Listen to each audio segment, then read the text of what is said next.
do you look forward to meeting Bud Crawford later on in the year? Yeah, I definitely look forward to meeting Bud later in the year. I mean, it's for all the marbles, so you know that's I feel like that's the biggest fight in boxing with two fighters with amazing skill set and top five probably boxers in the world.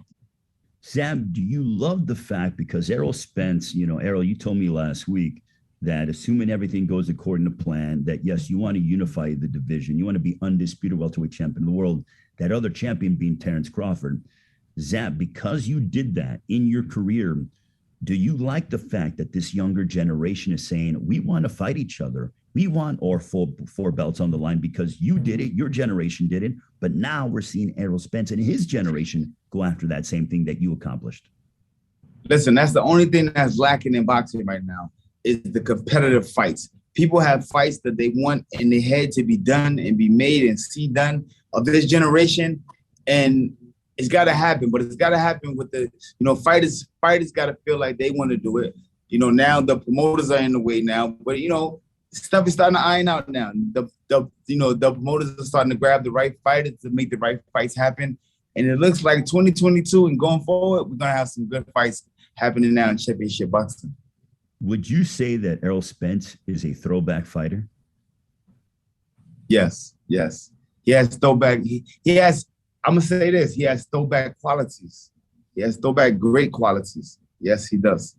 Yes, he does. He's still a young man. He's still of this era, but he has throwback qualities. Probably of everybody that's doing it today, Errol Spence is more him and Terence Crawford.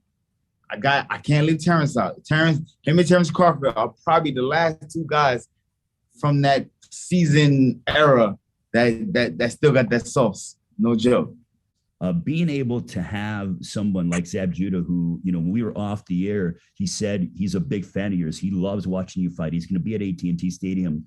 What does that mean to you? Because I know that you grew up and you were watching Zab Judah perform at the highest level.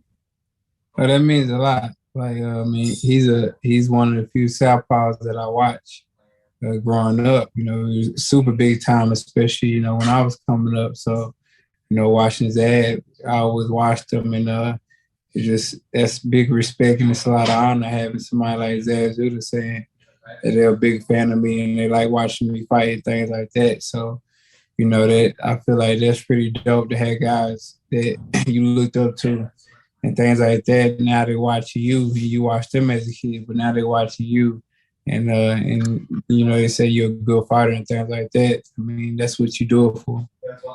Zeb, I asked Errol when you dropped off about what it means to him to be able to say, because you told me off air that you're a fan of Errol Spence and the fact that he watched you perform as he was sort of growing up as a kid and as a teenager and, in the amateurs and stuff. But now that you're watching Errol, how much respect and admiration do you have watching Errol Spence fight?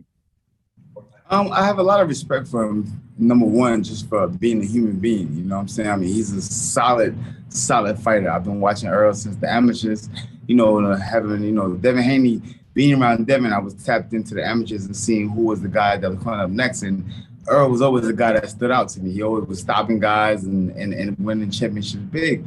So when he turned to the pros and started making a big name for himself, I started following him and watching him. And listen, he stood up to something big. He's getting ready to be the next undisputed welterweight champion of the world. And man, I feel great passing it to my homie. No joke. That's real talk. Can you guys tell us about the fact that this is, because for those that don't know, the last unified welterweight champion of the world was in 2005. That was you, Zab. And Errol, you can claim 3 world titles on Saturday, April 16th, coming up in just over a week's time. I'll start off with you, Errol. Is this sort of like, okay, you are getting the torch from Zab Judah? Do you feel that way a little bit? Does that cross your mind? Definitely. Like I said, I remember, when I was younger and I was watching Zab and, winning all the belts and beating all the champions and stuff like that. And that's something that, I want to do. I never dreamed, in a million years that, I'll be doing that. But, it's a dream come true. And, I just got to stay focused, stay dedicated. And, every fight, is the most important fight. Like I said, this is the third time where I'm taking somebody's belt, and then the fourth time I take somebody's belt.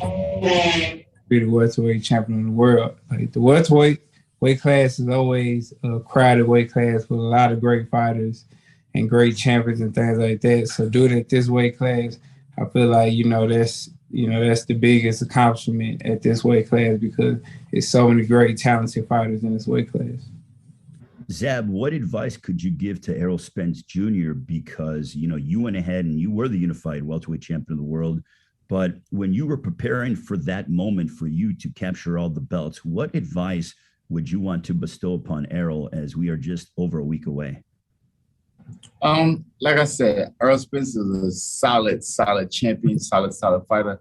I feel like I don't need to give Errol Spence no advice to what he got to do Saturday night. He knows exactly what to do. You know what I'm saying? Work behind his good jab, let his combinations go, and listen, he's gonna do his thing. That's why I'm pleased to say that the passing of the torch is greatly. This is dope. Errol Spence is a guy for the job.